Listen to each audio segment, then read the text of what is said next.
So I've been playing a lot of video games recently. I just finished The Last of Us Part 1 and 2 and it's such a great game. While I was playing, I noticed so much similarities between the video games I play and my actual job as a senior UX designer in the real world. I mean, just like in video games, in your job, you have goals you want to achieve, you have objectives you need to complete to achieve those goals. Achieving those goals could get you promoted.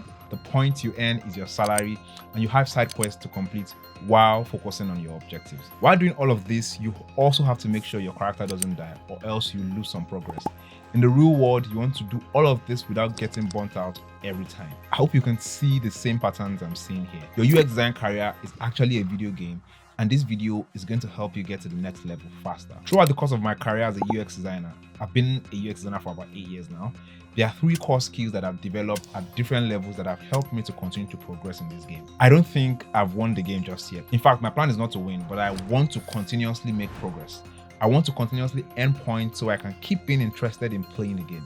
Because if it feels like the game is too difficult and I'm not making progress, then I might start to lose interest. I think Elon describes this really well here. What do you get from video games in general? It needs to be not too easy, not too hard, kind of in the Goldilocks zone. And I guess you generally want to feel like you're progressing. Going back to the principles I've been applying in my 8 years of being a UX designer, the first skill I developed is the skill of craft. Craft is simply your ability to do something exceptionally well, where it feels like you've put so much thoughts, love, care, and attention to what you produce. That is craft. Ideally, you should focus on the skill of craft in the first 1 to 2 years of your career. You should forget every other thing and just be obsessed on the craft of creating exceptional designs. At the point when I focused on my craft, I was just getting into the UX design field, so I was constantly trying to understand what good design looks like and how I can replicate that. And like in a game, while you're building your skill of craft, you're going to complete so many side quests along the way.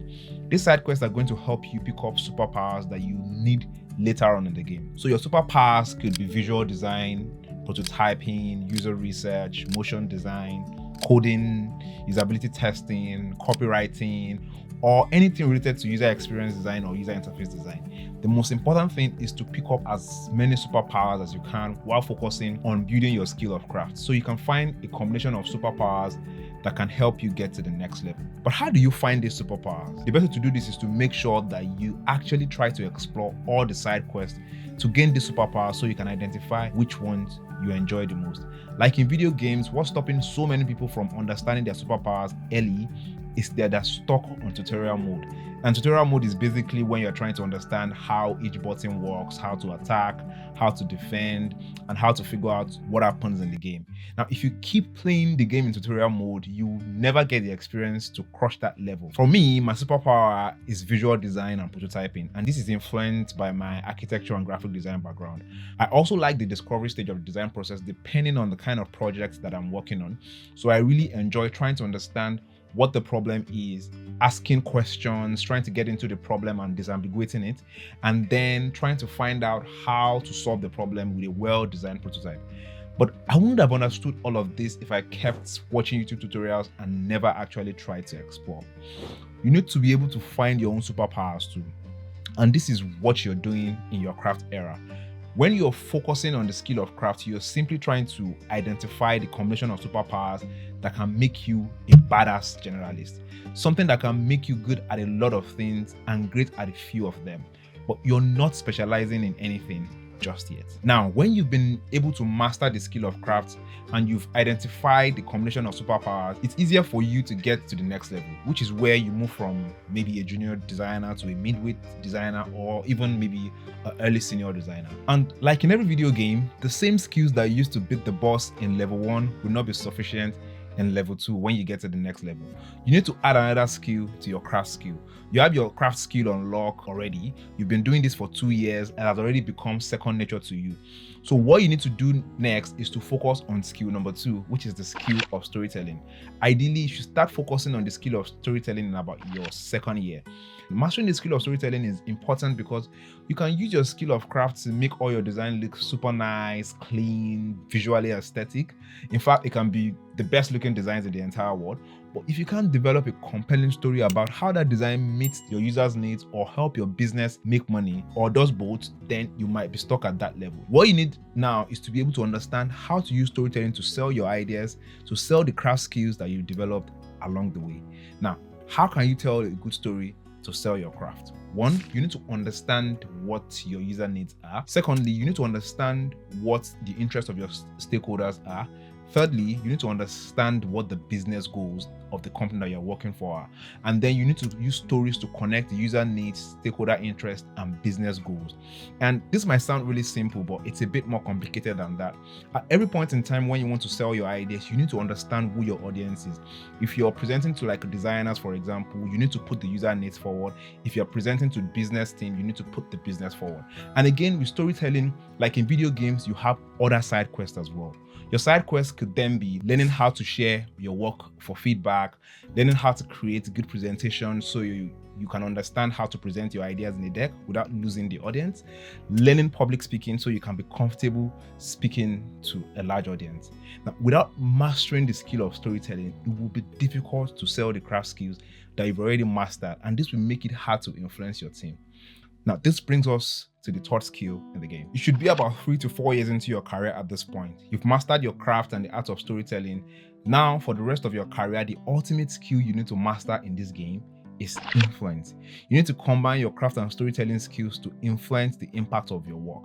This is what gets you promoted again and again and again. In fact, the reason why designers struggle with getting promoted is because they haven't mastered the skill of influence.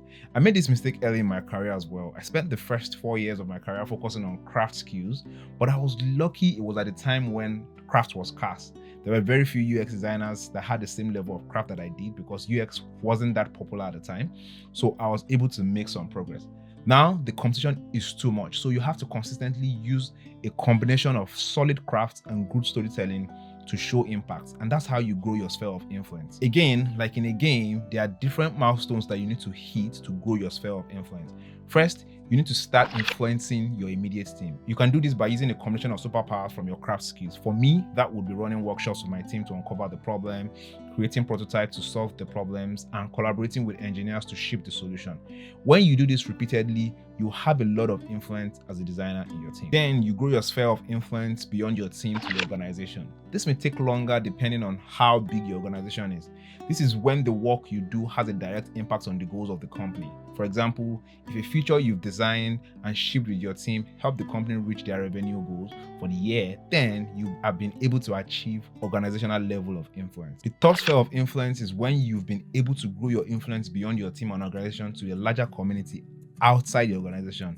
It could be through mentorship in the design community, through growing your personal brand, or through the direct impact that your work is having on the lives of users or customers, or it could even be the combination of all three. For example, if you worked on a feature that helped people save money and 1 million people save money using that tool, that means you've been able to help 1 million people build a money saving habit, which if you look at it is a net positive.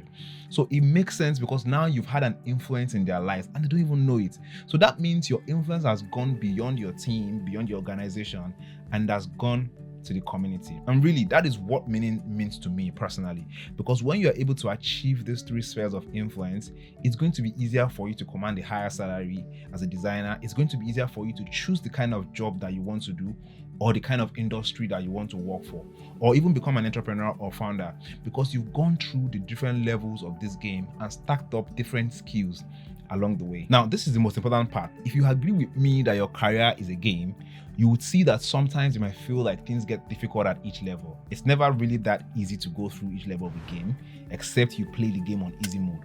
Unfortunately, a UX design career or any career at all is never an easy mode. There are going to be challenges along the way, and what you need to do is understand what level you are in the game and identify the right combination of craft, storytelling, and influence skills that you can use to crush that level. So I'd like you to take a moment to reflect right now, and based on everything I've said in this video, let me know in the comments, how many years of experience do you have, and which of these skills do you need to be focusing on right now to get to the next level?